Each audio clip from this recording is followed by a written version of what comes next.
सारी थ्योरी वहीं की वहीं घूमती है कि कार्मिक इम्प्रिंट्स हैं, उसको हील करना है। अब उसको हील करने के लिए सनातन में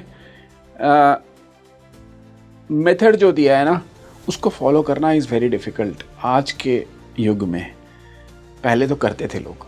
क्या है वो मेथड? देखो, वो 14 दिन ऐसे होते हैं, ये साइंस है बहुत बड़ी, ये सारी डिपार्टेड सोल्स पृथ्वी के पास होती हैं और दे एक्सपेक्ट कि उनके नाम का, बिकॉज उनका फूड ही सिर्फ वाटर है और कोई फूड नहीं है, इतनी सी तो सोल होती है। हाँ।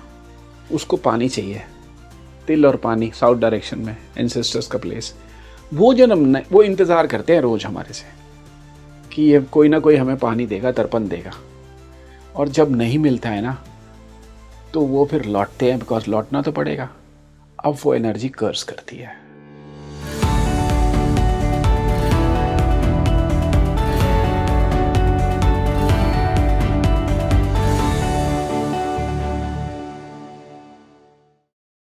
Hello and welcome back to your favourite spiritual podcast speaking tree, और मैं हूं आपके साथ रंगोली शर्मा। दोस्तों, बहुत से लोग ये कहते हैं कि उनकी कुंडली में बहुत से राजयोग हैं, बहुत से प्लैनेट्स उच्च के प्लेस्ड हैं, लेकिन फिर भी एक ऐसा दोष है जो उन्हें सक्सेस से रोकता है, पितृदोष। वो कहते हैं कि उनके करियर, उनके रिलेशनशिप्स, उनकी हेल्थ की प्रॉब्लम्स का कारण पितृदोष है। वो दोष जो उनकी लीनिएज से चला आ रहा है। किस हद तक सही है अपनी कुंडली में हर नेगेटिव चीज को ब्लेम करना पितृदोष पर? आज के पॉडकास्ट में हम उसी पर बात करने वाले हैं कि आपकी कुंडली में भी पितृदोष है, तो हम उसका निवारण भी जानने वाले हैं। आज के जो हमारे गेस्ट हैं, उनकी कुछ यूनिक इंसाइट्स हैं। वो इतना पितृदोष में बिलीव ही नहीं करते हैं, तो चलिए जानते हैं कि उनका क्या कहना है पितृदोष के बारे में। मैं स्वागत करना चाहूंगी संजीव नैयर का, जो कि एक एस्ट्रोलॉजर हैं और एनर्जी करेक्टर भी हैं। Sir, I welcome you to speaking tree. नमस्कार सर, जितना मैंने पितृदोष के बारे में पढ़ा है, ये बहुत ही कॉमन दोष है आजकल लोगों की कुंडली में। जैसे मांगलिक दोष होता है, बिल्कुल वैसे ही। बट आपने मुझे ऑफ द कैमरा बताया कि आप बिलीव ही नहीं करते हैं कि पितृदोष जैसा कुछ है। तो फिर ये जो लीनिएज का कर्म है, ये कहाँ से आता है अगर पितृदोष कुछ नहीं है? देखो, मेरे को ऑब्जेक्शन है नॉमेनक्लेचर पे। ओके। पितृ को हम दोष से जोड़ रहे हैं। बेसिकली क्या है, एग्जैक्टली एक तो कन्फ्यूजन है बहुत बड़ा लाइफ में लोगों के कि सब कुछ जो खराब हो रहा है वो पितृदोष की वजह से हो रहा है। तो ये ना बहुत बड़ी, अगर हम सनातन में डीप में जाते हैं तो पितरों से कनेक्टेड बहुत सारी चीज़ें हैं। जैसे पितृदोष हो गया, उसमें पंचक हो गया, उसमें और भी इस तरह की 6 स्टेप्स हैं जो अगर हम डिस्कशन करेंगे तो पूरा दिन निकल जाएगा। 6 डिफरेंट एस्पेक्ट्स हैं पितरों को लेके। बेसिकली है क्या, 2 तरह, मैं आपको 2 समझा देता हूँ जो बड़ी कॉमन लैंग्वेज में समझाऊंगा, so that you will understand, everybody will understand. देखो, हम लाइफ में अगर हमने जन्म लिया है तो हम कुछ कर्म भी कर रहे हैं। कुछ कर्म अच्छे होंगे, कुछ कर्म खराब होंगे। जैसे ही हम कोई भी कर्म करते हैं, कर्म का मतलब है वो वचन से, सोच से या फिर बोलने से, किसी से भी हम कर रहे हैं, एक्शन से, उसका एक कार्मिक इम्प्रिंट हमारे पास आ जाता है एंड इट इज़ इनबिल्ट। उसके लिए मैं बोलता हूँ, बहुत कॉमन लैंग्वेज में मैं समझाता हूँ कि हमारे अंदर ही चित्रगुप्त बैठा है जो हमारा अकाउंटेंट है और हमारे सारे कार्मिक रिकॉर्ड्स को वो रिकॉर्ड कर रहा है अंदर। ठीक है। अब उसके साथ में एक कोवर्कर है उसका, जिसे यम बोलते हैं, वो एक्शन इम्प्लीमेंट्स करता है कि चित्रगुप्त ने बताया ये इम्प्रिंट अब जागृत हो रहा है और अब ये एक्शन करते हैं। अब इम्प्रिंट्स क्या होते हैं वो समझिए। हमने कोई भी काम किया, उसका एक इम्प्रिंट आ गया। हमने दूसरा काम किया, उसका इम्प्रिंट, अच्छा किया, बुरा किया, सारे इम्प्रिंट आ गए। कुछ इम्प्रिंट्स ऐसे होते हैं जिनको हम लगातार करते जा रहे हैं। अभी सपोज आप कॉफ़ी पी रहे हो, आपके अंदर कॉफ़ी का इम्प्रिंट है तो आप एकदम समझ जाते हो ये कॉफ़ी है जी। कभी कभी ना हमारे को क्रेविंग होती है शुगर खाने की, वो इम्प्रिंट था शुगर का, वो अंदर से जागृत हो गया एकदम ही। तो रात में लगा यार अभी मेरे को किसी भी तरह से सीताफल क्रीम खानी है, अभी मुझे अल्फेंजो खानी है, मुझे जाके अभी बरिस्ता में कैपेचिनो पीनी है। तो वो इम्प्रिंट था, चूंकि वो कॉमन इम्प्रिंट है तो वो आपको पता चल गया। लेकिन जो हमारे कर्मा के इम्प्रिंट है ना, वो हमें पता नहीं चलते, वो टाइम टू टाइम जागृत होते रहते हैं, टाइम टू टाइम जागृत होते हैं अंदर से। और जब वो जागृत होते हैं, अगर अच्छे हैं तो हमारे से अच्छे एक्शंस कराना शुरू कर देगा वो यम, और अगर वो खराब है तो हमारे एक्शंस खराब होने शुरू हो जाएंगे, जिसको हम बोलते हैं हमारा टाइम खराब आ गया। सबसे पहले हमारे इमोशनल एरिया में अटैक करता है वो, यानी कि हमारे चंद्र पे। वहां से स्टार्ट होता है चेन रिएक्शन। सबसे पहले हमारा थॉट प्रोसेस खराब होगा, हमारे एक्शंस खराब होंगे, हम गलत मतलब डिसीजंस लेने जाएंगे, फिर धीरे धीरे धीरे धीरे वो एक्शंस रिएक्शंस में बदलते हैं, फिर सारे ग्रह इन्वॉल्व हो जाते हैं। जो मेन 5 ग्रह हैं जिनको हम मानते हैं नेगेटिव एस्पेक्ट देते हैं, वो सारे एक्शन में आ जाते हैं। और ये this is what is actually सारी थ्योरी वहीं घूमती है कि कार्मिक इम्प्रिंट्स हैं, उसको हील करना है। अब उसको हील करने के लिए सनातन में मेथड जो दिया है ना, उसको फॉलो करना इज़ वेरी डिफ़िकल्ट आज के युग में। पहले तो करते थे लोग। क्या है वो मेथड? देखो, ये इम्प्रिंट्स हैं, आज मैं भी कैरी फॉरवर्ड कर रहा हूँ। मैं ह्यूमन बॉडी में यहाँ बैठा हूँ, मुझे इतनी सबकॉन्शियस मेरी स्ट्रांग नहीं है कि मुझे पता है इम्प्रिंट्स क्या करने वाले हैं ये। जैसे ही मेरा यहाँ टाइम हो जाएगा पूरा, मैं एक सोल बन जाऊँगा, यानी एनर्जी बन जाऊँगा। तो मेरा रिलेशनशिप अब एनर्जी एंड सन वाला, मतलब ह्यूमन बॉडी वाला हो गया। रिलेशन रहेगा, लेकिन अब वो मेरे फादर नहीं या मदर नहीं है जो चले गए। अब वो कॉन्शियस हो जाएंगे, वो एनर्जी में सारी जागरूकता आ जाती है, उसको पता चल जाता है मैं लाइफ में ये करके आया, और ये सारे हील, अरे मुझे अब ये सारे जख्म हैं यहाँ पे, जो बुरे काम किए थे जाने अनजाने, अब इनको मैं हील कैसे करूँ? सोल भी तो हीलिंग चाहती है। अब उसका दायित्व यानी उसकी ड्यूटी दी है सनातन ने आपके नेक्स्ट लीनिएज को, यानी कि आपका बेटा, आपका उसका बेटा, उसका बेटा, उसका बेटा, और उसका एक ही इलाज दिया है, और जो बिल्कुल सच है, दैट इज तर्पण। और वो भी कब? सिर्फ श्राद्ध के 14 दिनों में। अच्छा। That time these souls are very near to us. वो 14 दिन ऐसे होते हैं, ये साइंस है बहुत बड़ी, ये सारी डिपार्टेड सोल्स पृथ्वी के पास होती हैं, और दे एक्सपेक्ट कि उनके नाम का, बिकॉज उनका फूड ही सिर्फ वाटर है और कोई फूड नहीं है, इतनी सी तो सोल होती है। हाँ। उसको पानी चाहिए, तिल और पानी, साउथ डायरेक्शन में एंसेस्टर्स का प्लेस। वो इंतज़ार करते हैं रोज हमारे से कि ये कोई ना कोई हमें पानी देगा, तर्पण देगा, और जब नहीं मिलता है ना तो वो फिर लौटते हैं, बिकॉज लौटना तो पड़ेगा। अब वो एनर्जी कर्स करती है। सर, आपने कहा कि सिर्फ श्राद्ध के दिनों में, तो अगर बाकी के दिनों में अगर कोई तर्पण करे तो वो उसका फल नहीं मिलेगा? अमावस, ओके, अमावस को करना है तो बराबर की चीज़ है, लेकिन वो 14 दिन तो उनको पूरे साल का फूड मिलता है। अच्छा। पूरे साल सर्वाइवल, ऐसा नहीं है कि वो सोल सर्वाइव नहीं करेगी, वो फिर परेशान हो जाएगी। आप किसी को प्यासा रखोगे, जो उसका खाना है वो दोगे ही नहीं, और वो उसकी एक्सपेक्टेशंस हैं आपसे, बिकॉज आप, ये सारे सेल्स मेरे पित्र हैं, सारे सेल्स मेरे पित्र हैं। जैसे ही जिसको आप पितृ दोष कह रहे हो ना, उस सारे सेल्स गड़बड़ा जाएंगे, बीमारियां आएंगी बॉडी में।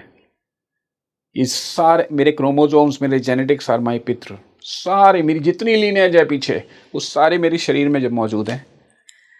सर, एक सवाल, हाँ। जो हमारी लीनियज है, जो हमारे पितृ हैं, वो तो बहुत सारे होंगे ना, तो जब हम तर्पण करते हैं तो हम कहाँ तक की लीनियज का तर्पण करेंगे? हम तीन उनके लिए करते हैं, फिर बाद में सर्वपितृ, मतलब सबके लिए, पूरे गोत्र के लिए। ओके। हाँ, आपको जिनके नाम याद है, अब 3 जनरेशन तक अलाउड है, वो करा आपने, उसके बाद लास्ट में आपने एक तर्पण दिया, सर्व, मतलब सबके लिए। सर, एक सवाल कि पितृ जो हैं, ये वो सोल्स हैं जिन्होंने फिर से रीइंकार्नेट नहीं किया है, वो सोल्स अभी भी स्टक हैं कहीं? वो स्टक है, वो स्टक नहीं है, वो स्टक नहीं है। यहां पे थोड़ी सी गलती है एक्चुअली में। वापस आना, ये बहुत कंट्रोवर्शियल टॉपिक है। वापस आना भी इस अर्थ में हमारे हाथ में है जी। जब हम ऊपर जाते हैं तो हमें सब कुछ पता है हम क्या करके आए हैं, पीछे पीछे पीछे पीछे पीछे।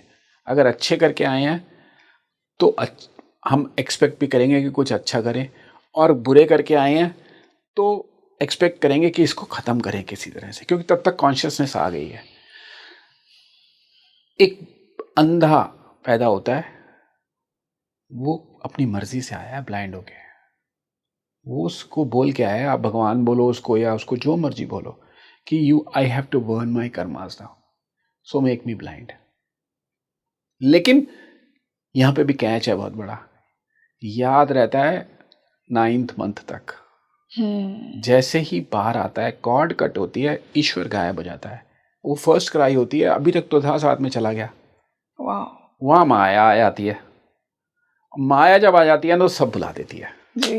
वो कहते हैं ना कि इस गेम का यही रूल है कि हम यहाँ सब भूल कर आएंगे। सब भूल कर आएंगे, नहीं तो आप आ ही नहीं सकते।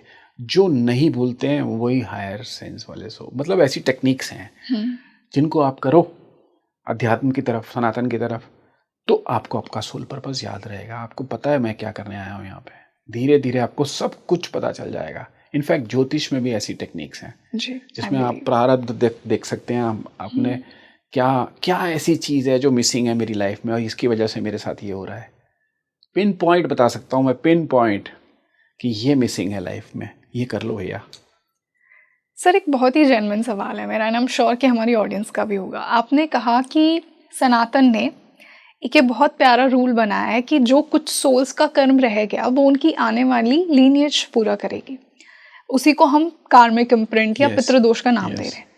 लेकिन हर सोल का एक कर्म होता है ना, हर सोल की रिस्पॉन्सिबिलिटी होती है, तो वो अपने कर्म या अपनी रिस्पॉन्सिबिलिटी दूसरी सोल्स पर क्यों डाल रही है? क्यों वो एक्सपेक्ट कर रही है कि सोल्स पे नहीं डाल रही है मेरी लीनिएज ये काम मेरा पूरा करेगी? नहीं, हम वही भूल जाते हैं, वो और हम डिफरेंट नहीं है, और वो और वो और वो और ईश्वर भी डिफरेंट नहीं है। बिल्कुल, हम सब एक ही चीज है। चाइनीज विस्पर बन गया है, धीरे कहा क्या था और कर क्या रहे हैं, कोई चेंज नहीं है। ये सारी की सारी बॉडी भी मेरी, उनकी ही वही बॉडी है, सेल्स वही हैं, तो कुछ भी चेंज नहीं है। साइन बोर्ड बदल गया है तो भुगतना तो पड़ेगा इस शरीर को ही, ये हमें एक्सेप्ट करना पड़ेगा। भुगतना तो पड़ेगा, इससे बच नहीं सकते, इससे नहीं बच सकते। अगर हमने वो लीनिएज पकड़ी है तो हम नहीं बच सकते, हमें उसको करना ही पड़ेगा। और हमारा आज इतने ये सब आज की यूथ भूल रही है ये चीज़ें। पैसा कमा रही है, टेक्नोलॉजी में भी एडवांसमेंट हो रही है, सब कुछ हो रहा है, लेकिन अब जब उनकी लाइफ में डीप में जाओगे तो तब पता चलेगा कि क्या क्या मिसिंग हो गया। शांति है ही नहीं, शादियां हो रही हैं, टूट रही हैं, रिलेशनशिप बन रहे हैं, टूट रहे हैं, बच्चे द लीस्ट बॉदर्ड। कोई तो रीजन होगा, कोई तो रीजन होगा। ऐसा कुछ थोड़ी ड्रामेटिक चेंज हो गया है। चेंज यही हुआ है, हम भूल गए वे ऑफ लाइफ जो सनातन है। हम पर्पस ही भूल गए, बिल्कुल सब कुछ भूल गए और कहीं और ही चल दिए, कुछ ही और रास्ते पे चल पड़े हम। तो वहां पे ठीक है, सक्सेस आएगा, बिकॉज राहु का युग है। आप वो एक्टिविटीज कर रहे हो राहु वाली, आप उस धारा में बह रहे हो, तो पैसा भी आएगा, सब कुछ आएगा। That's, I am not denying that कि हम ये करेंगे तो कोई सारे लोग ही बीमार हो जाते हैं, लेकिन जिंदगी का ऐसा वाइटल पार्ट मिसिंग होगा जो आपको मिलेगा नहीं फिर लाइफ में। क्या है वो वाइटल पार्ट? बड़ी सारी चीजें हैं, मन की शांति, परिवार का एकजुट होना।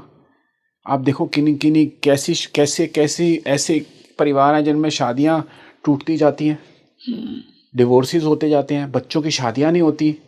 इतना पैसा है, सब कुछ है, 40-40 साल की गर्ल्स हो गई, शादी नहीं हुई, चाहे वो करना ही नहीं चाह रही शादी। ये क्या है? डिजीज ऐसी हो गई कि कोई उनसे शादी नहीं करना चाह रहा। बच्चे माँ बाप को नहीं पूछ रहे, दे आर लीस्ट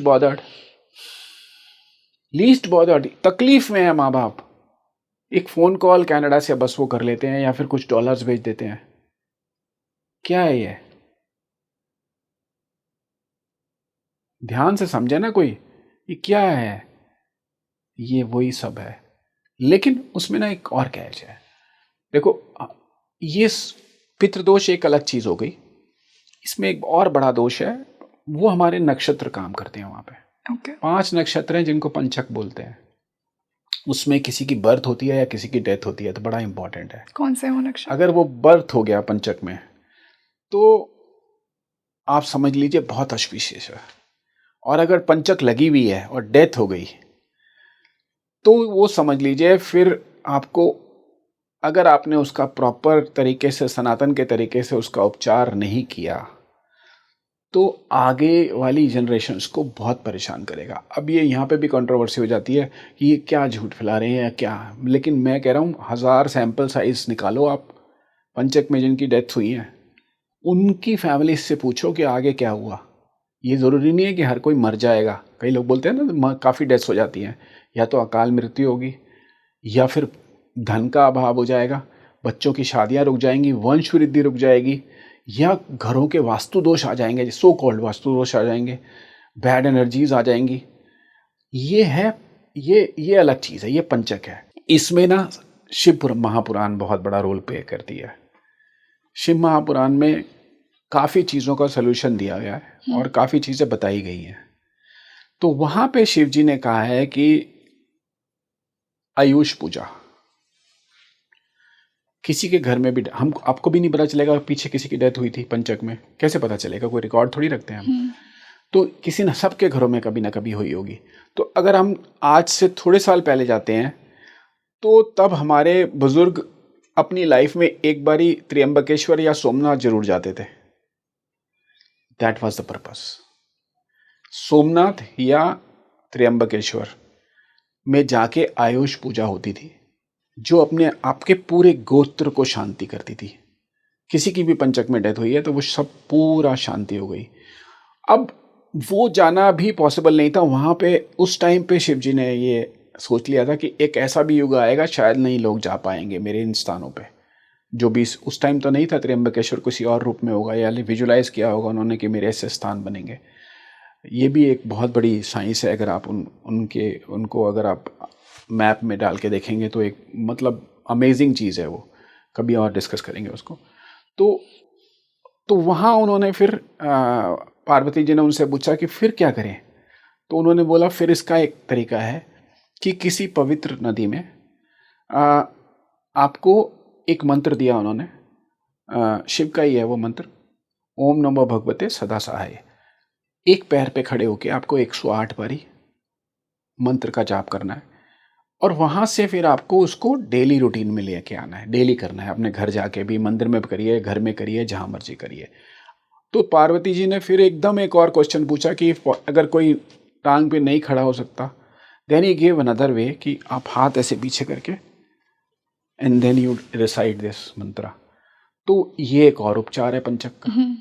तो वो पंचक भी रिस्पॉन्सिबल है, खाली पितृदोष नहीं रिस्पॉन्सिबल होते हैं, पंचक भी रिस्पॉन्सिबल है इस चीज की। थर्ड चीज जो होती है वो है अगेन कंट्रोवर्शियल टॉपिक, तंत्र साधना। अब तंत्र साधना में मिसयूज ऑफ पावर जिसके बोलते हैं, तो ऐसे प्रोविजंस हैं वेयर यू, अगर आपने सीख लिया हो और आपने उसका मिसयूज करना शुरू कर दिया तो 100% आई एम श्योर, और मैं बिल्कुल रिस्पॉन्सिबिलिटी से ये बोल रहा हूं कि आप दूसरे की लाइफ में प्रॉब्लम क्रिएट कर देते हैं उस साधना से। कभी कभी उस मनुष्य को अनटाइमली इस शरीर को छोड़ना पड़ता है, होता है, ये पॉसिबल है। वो भी पता नहीं चलता, कई बारी नहीं पता चलता है। और ये बिल्कुल अब तो खत्म होता जा रहा है ये आर्ट। पहले it was a very powerful science, बहुत पावर, और हमारे पुराणों में और हमारे स्क्रिप्चर्स में ये मेंशन्ड है। ऐसा नहीं है कि कोई ये कलयुग में ऐसा हुआ है, पहले से मेंशन्ड है ये साइंस। तो वहां पे जो एक सोल चली गई और वो फिर आगे की लीनियज के लिए प्रॉब्लम्स क्रिएट करती है अगर उसका उपचार नहीं हुआ। उसका करना पड़ेगा आपको उपचार, वो एक पॉइंट है। दूसरा, सबसे खतरनाक चीज जो कि इस भगवान सृष्टि में एक ही चीज भगवान को नहीं पसंद है, आप बड़े से बड़ा कर्म कर लीजिए, आप उससे माफी मांगिए, शायद वो आपको माफ कर देगा। जो अपना जीवन खुद समाप्त कर दे। मतलब उसने हैंग कर लिया या कुछ भी कर लिया, या मतलब what ever may be the reason. ये एक ऐसा कर्म है जो भगवान की भी नहीं माफ़ करते। उसकी वजह है, देखो मैं बड़े एग्जांपल्स कॉमन देता हूँ। एक पेंटर है, उसने एक पेंटिंग बनाई, उसकी बेस्ट पेंटिंग होती है। हर पेंटर की हर पेंटिंग बेस्ट पेंटिंग होती है। मैं एक पेंटिंग हूँ उसकी, आप एक पेंटिंग है। कोई उस पेंटिंग को फाड़ दे तो उसको कैसा लगता है? सेम चीज़ होती है जब अपने जीवन को हम अनटाइमली समाप्त करते हैं, तो वो भी उस कैटेगरी में आ जाता है, छः कैटेगरीज में से, जहाँ पे सनातन ने पूरी प्रक्रिया दी है कि हमें ये सब करना चाहिए, अदरवाइज ये परेशान करेगा आगे तक। क्योंकि वो जेनेटिक्स तो सेम ही है ना, है तो वो हमारे फैमिली मेम्बर ही, हमारे सेल्स वो तो कहीं ना कहीं तो हमारी जुड़े हुए हैं ना, चाहे वो हमारे भाई हैं या बहन हैं या भतीजे हैं या जो भी है। ब्लड रिलेशन होना चाहिए ज़रूरी, मतलब उस लीनियज में होना चाहिए। तो वो एक और ऐसा है। तो बहुत सारे ऐसे बहुत एग्जाम्पल्स हैं जो हमारे को परेशान करते हैं, डेफिनेटली परेशान करते हैं, और उनके उपचार दिए गए हैं सनातन में। बट अब सिचुएशन ऐसी हो गई है कि ना तो कोई बिलीव करता है, ना किसी के पास टाइम है। मैंने तो यहाँ तक देखा है, किसी की डेथ हुई है पंचक में, वो बस 5 पुतले लगा के और वो क्रीमेशन कर देते हैं उसका। वो नहीं है, वो that is not the way. हमने एक मेरे पार्टनर हैं एस्ट्रोलॉजी में, पार्टनर क्या मतलब मेरे सारथी साथ समझ लीजिए। हमने 400-500 लोगों की एनालिसिस करी थी, जिनकी पंचक, वो हरिद्वार में वो लोग बही खाता रखते हैं। तो हम जब सब्जेक्ट में रिसर्च करनी है तो आपको फिर उसका वो निकालना पड़ेगा तरीका। तो वहाँ हमने पंचक वाले निकाले। फिर हमने स्टडी किया कि अब देखें इनके नेक्स्ट में क्या हुआ। तो शायद 500 में से 89 या 90, एग्जैक्ट मेरे को फिगर नहीं पता है, बहुत शॉर्ट ड्यूरेशन में कोई किसी ना किसी की दोबारा डेथ हुई है। बिकॉज वहाँ तो रिकॉर्ड मेंशन है ना फैमिली का, बहुत शॉर्ट ड्यूरेशन में, और बहुत यंग बंदे भी गए हैं। तो वहाँ से और फेथ एस्टैब्लिश होता है। ये तो बहुत बड़ी परसेंटेज हो गई ना। तो इसका मतलब दैट इज कि ये है, एग्जिस्ट करता है और इफेक्ट भी करता है। उस एक्सट्रीम तक ना करे कि किसी की डेथ हो जाए, लेकिन एक नॉर्मल लाइफ, जो ह्यूमन बीइंग एक नॉर्मल लाइफ जीता है, डेफिनेटली उसको प्रोफेशनल लाइफ में कर देगा, शादी ब्याह में कर देगा, डिवोर्स हो जाएंगे, ये सब होंगे।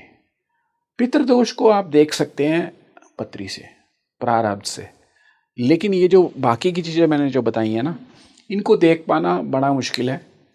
तो इसके लिए सनातन में बहुत अच्छे स्थान भी बताए हैं और बहुत अच्छे प्रोसीजर्स भी बताए हैं, जो शायद आज हम भूलते जा रहे हैं, करते नहीं हम लोग, ना हमारे पास टाइम है, ना हम बताने वाले भी लोग नहीं रह गए हैं अब। जैसे गया एक स्थान है, वहाँ पे जाके लोग करते हैं, वो सोल्स को विष्णु जी को सौंप देते हैं, लिबरेशन, फाइनल लिबरेशन, उसके बाद श्राद्ध की भी ज़रूरत नहीं है। ऐसे ही बहुत सारी प्रक्रियाएं हैं, और इसको हमें करना चाहिए। इसमें कोई वो नहीं है, क्या बोलते हैं, जैसे बोलते हैं एक वर्ड क्या बोलते हैं कि मतलब इसमें कोई भ्रांति फैला रहे हैं, या कोई हम ऐसी बात कह रहे हैं कि जिसका कोई मीनिंगलेस है। ये आजकल के युग में तो ये ऐसी बातें करनी चाहिए, ये तो साइंस का ज़माना है, हम तो बहुत एडवांस हो गए हैं, हम क्या बातें कर रहे हैं ये। लेकिन ये सच है, ये सच है। शायद मैं भी नहीं मानता था, मैं ज्योतिष मानता था, लेकिन इन चीज़ों को मैं नहीं मानता था 2019 से पहले। But now I experience it. मैंने उसका पर्पस देख लिया, मैंने उसका मेथड देख लिया, मैंने उसके पीछे की साइंस और लॉजिक समझ ली। ये सच है। सर, जैसा आपने तर्पण की बात की, तो क्या सिर्फ एक बार श्राद्ध में तर्पण करवाने से उन आत्माओं को शांति मिल जाती है? सिर्फ एक बार करवाने से? एक बार ही नहीं, 14 days, every day at the same time. Okay, every day at the same time, every day at the same time, 14 days you have to do तर्पण, काले तिल डाल के। ओके, और फिर अमावस्या को भी करना चाहिए? अमावस्या को तो करना ही चाहिए।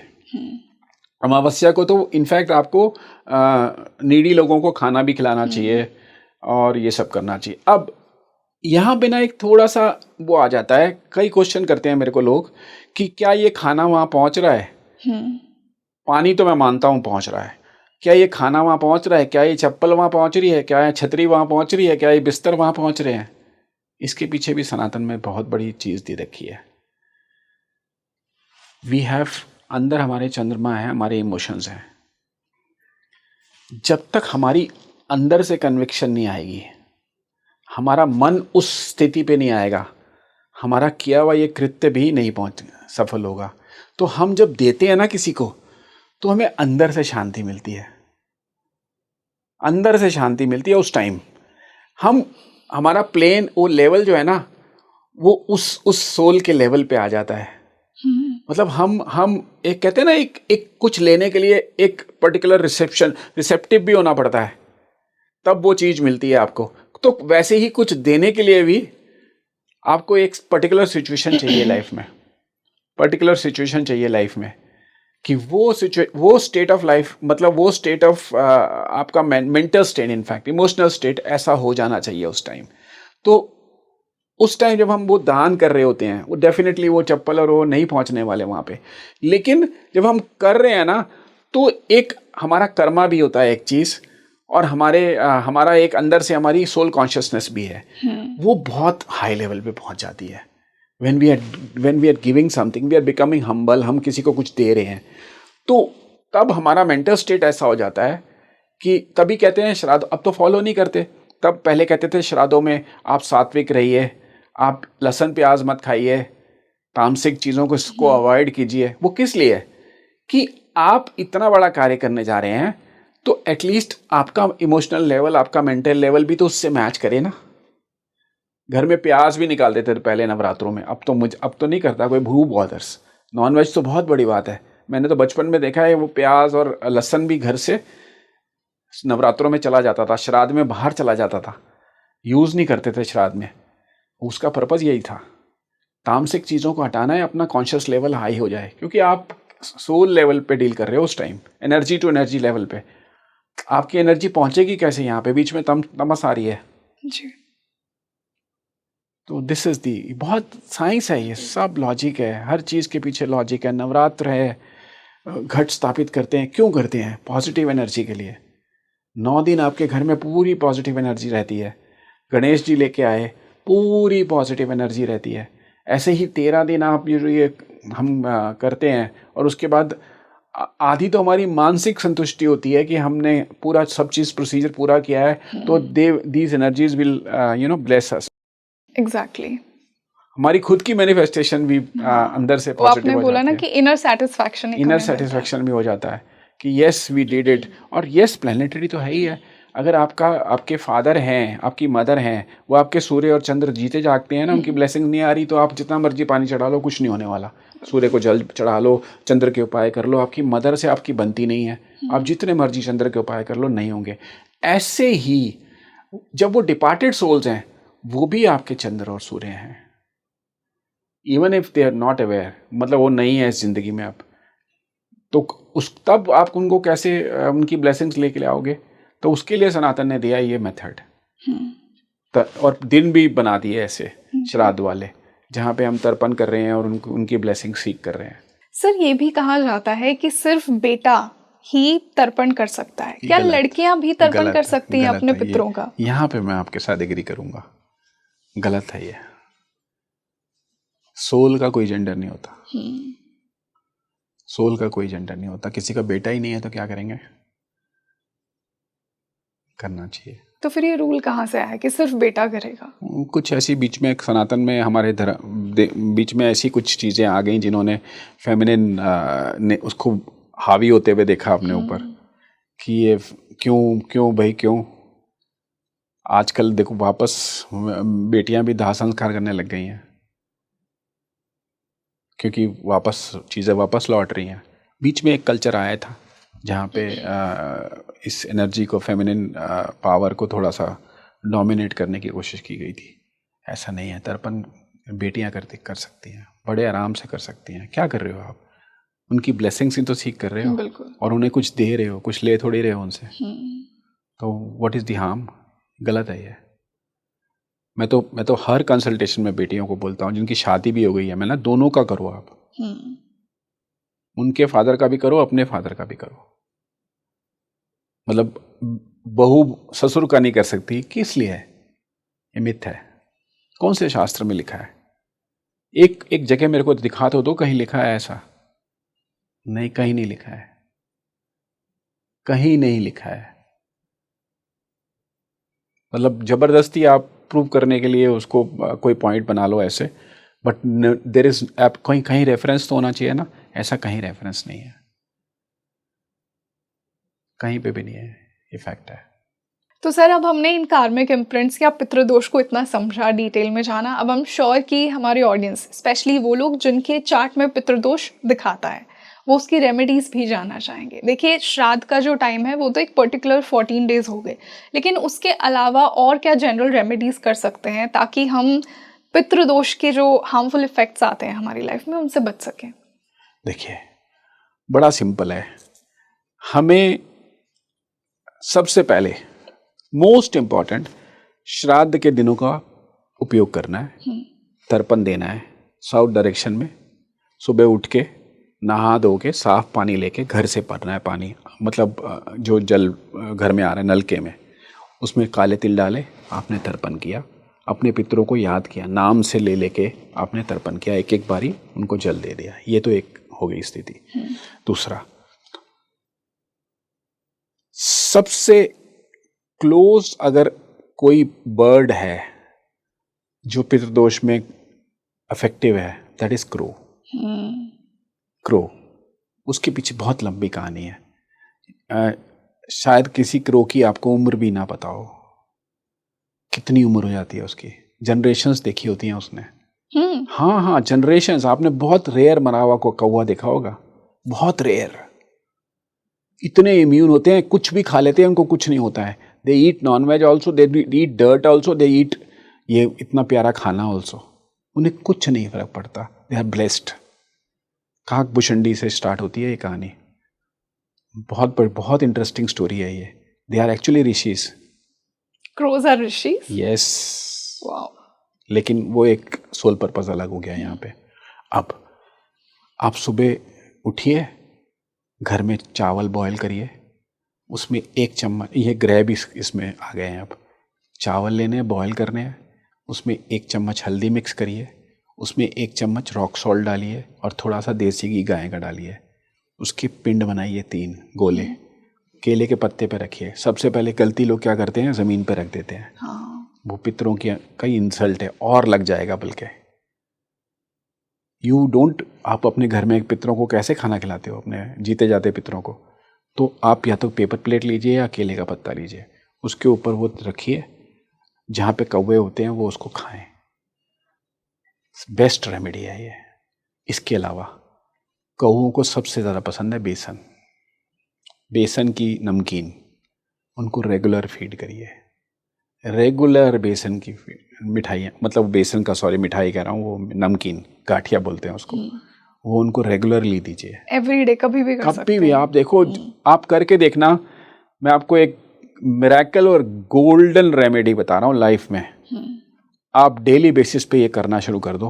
और ये लड़के और लड़कियां, ये जो भी सब के लिए, बच्चा भी कर सकता है, कोई भी कर सकता है। आप करके देखिए and see the difference within 90 days. Crows को नमकीन खिलाना, और कुछ नहीं, बेसन की नमकीन। उसके पीछे की साइंस अभी नहीं डिस्कस करूंगा मैं। बेसन की नमकीन क्रोज को खिलाइए, उनके पानी का इंतज़ाम कर दीजिए, क्योंकि वो खाते भी बड़े तरीके से हैं। वो ऐसे डायरेक्ट नहीं खाता है, वो उसको पानी में डुबोता है फिर खाता है। उसके भी पीछे एक बहुत बड़ी साइंस है। नेक्स्ट टाइम आपके साथ मैं डिस्कस करूंगा, नक्षत्र और पक्षी और कैसे कनेक्टेड हैं ये चीज़ें। तो ये एक रेमेडी हो गई। इसके अलावा जितने अभाव वाले वृद्ध हैं, अभाव वाले, उनको आप कुछ ना कुछ देते रहिए, पर्चियाँ मत कटाइए। उनके पास जाइए, उनकी 2 मिनट सुनिए, उनको कुछ दीजिए, उनको जो ज़रूरत है वो दे दीजिए। देते हुए ध्यान करिए किनका, अपने पितरों का, अपने पितरों का ध्यान करिए। ये अगर आप एक्टिविटी करते हैं और अमावस के दिन पीपल के पेड़ के नीचे, पीपल पे पितरों का वास है, केले का पत्ता लीजिए, हल्दी की गांठ, कच्ची हल्दी और गुड़, रात के टाइम, शाम के टाइम वहाँ रखिए और दिया जलाइए। अब वो गुड़ और हल्दी, कच्ची हल्दी कौन खाएगा? चींटियाँ, जो वहाँ पे इंसेक्ट्स हैं। ये this is offering to your pitras. और पीपल ट्री में एक ऐसी पावर है जो आपको डायरेक्ट कनेक्ट करता है आपके पितरों से, इंसेस्टर्स से। अमावस और श्राद्ध के वाले दिन घर की चौखट होती है, शाम को घर की लेडी को चाहिए वहां पे पानी डालें घर की चौखट पे, और एक दिया चौमुखा जला दें और उसमें थोड़े से काले तिल डाल दें। ये भी पितृ शांति के लिए होता है, बहुत बड़ा। इसमें भी ग्रह इन्वॉल्व है और एक प्रोसीजर है सनातन का। पानी डालना है अपने चौखट पे और पितरों के लिए चौमुख दिया जला देना है। लास्ट श्राद्ध, जिसको सर्व पितृ श्राद्ध बोलते हैं, अमावस वाले दिन, उस दिन पितरों को बहुत रिस्पेक्टफुली आपको विदा भी करना होता है। डिपार्टेड जाइए अब आप अपने योग में, तो घर से पानी लीजिए, घर से पानी को छिड़कते छिड़कते सीढ़ियों तक ले जाइए और फिर एक दिया जला दीजिए घर के बाहर। उनको ये कहते हैं कि वो दिए से उनको रोशनी दिखती है, वैसे तो ये सिंबॉलिक है, बट दिस इज एक्चुअल। ये सब सारी चीज़ें मेंशन्ड हैं हमारे पुराणों में,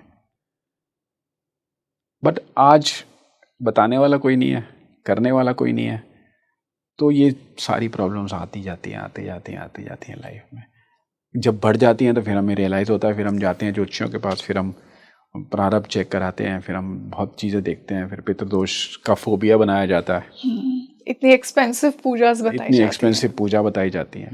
नहीं, छोटी छोटी चीज़ें हैं, छोटी छोटी चीज़ें हैं, इनको करिए आप, पितृदोष कुछ नहीं करेगा आपका।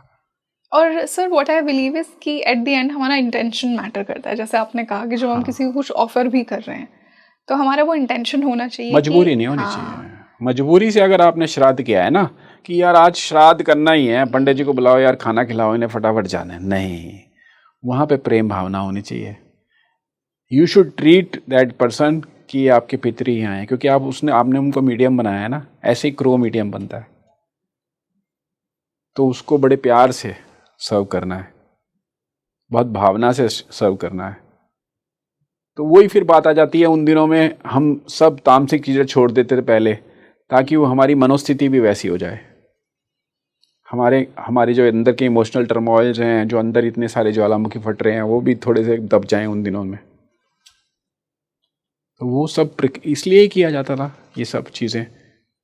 और पीछे जाएंगे तो लोग पहले तो श्राद्धों में ज़मीन पे सोते थे। आज से और 50 साल, 60 साल, 70 साल पहले चले जाएंगे तो लोग ऐसा भी करते थे। आज आप वेस्ट बंगाल में चले जाओ और साउथ में चले जाओ या नॉर्थ में, तो कल्चर ख़त्म हो गए। किसी की डेथ होती है तो 15-15 दिन दे स्लीप ऑन फ्लोर, एक ही कपड़े में रहते हैं। तो वो सब रिस्पेक्ट है ना टू द डिपार्टेड सोल्स। फिर वो ब्लेस भी करती हैं, ब्लेस भी करती हैं। वो एनर्जी तो है ना एक्चुअली में, और वो देख रही होती है 13 दिन तक। हाँ, एनर्जी तो है ना। वो देखो सनातन है तो ये चीज़ें हैं।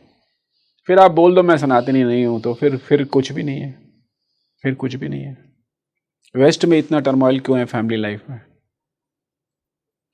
मतलब यूरोप में, अमेरिका में क्यों इतनी डिस्टर्बेंस है वहाँ पे? क्योंकि डिपार्टेड सोल्स के लिए ज़्यादा नहीं करते हैं वो लोग। वहाँ भी अब कॉन्शियसनेस आ रही है, लोग करते हैं, दे हैव स्टार्टेड। मतलब सच बता रहा हूँ मैं आपको, so many Muslim people now, they consult astrologers and do these rituals कि हाँ ये सच है। तो कोई तो पावर होगी ना सनातन में। अल्टीमेटली सब लोग तो वहीं से निकले हैं। ये तो सब आज जन्मे धर्म है। ये तो आज जन्मे हैं धर्म सब, और सब चीज़ प्लैनेट से कनेक्टेड है।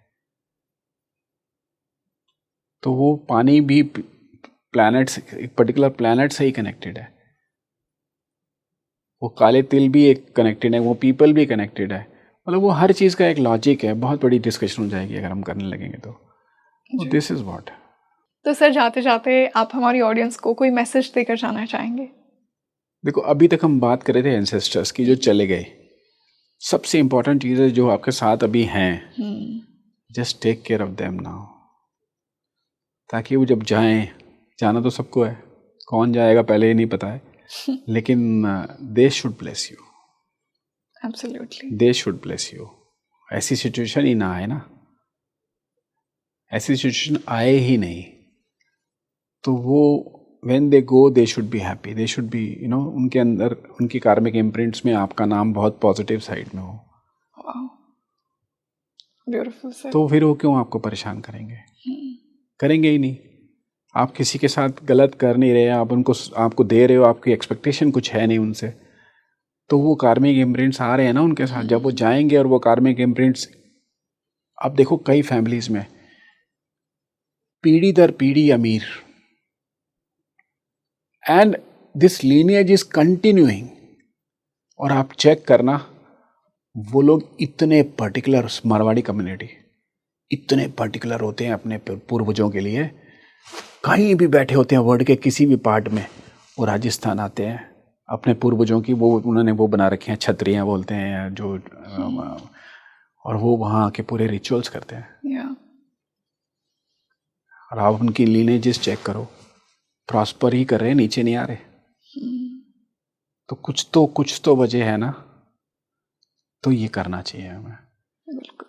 So thank you so much sir for joining us today, and I am sure कि हमारे दर्शकों को आज इन कार्मिक इम्प्रिंट्स और पितृदोष जिन्हें हम कहते हैं, उनको लेके जो फियर है वो हटा हो और क्लैरिटी मिली हो, और कैसे वो अपने एंसेस्टर्स की रिस्पेक्ट कर सकते हैं। तो आज जो सर ने जनरल रेमेडीज़ बताई हैं, आप उनका ज़रूर पालन कीजिए, और आप मुझे बताइए आपको आज का ये पॉडकास्ट कैसा लगा, और हम मिलते हैं जल्दी एक और बेहतरीन पॉडकास्ट के साथ। मैं हूँ आपके साथ रंगोली शर्मा। नमस्ते।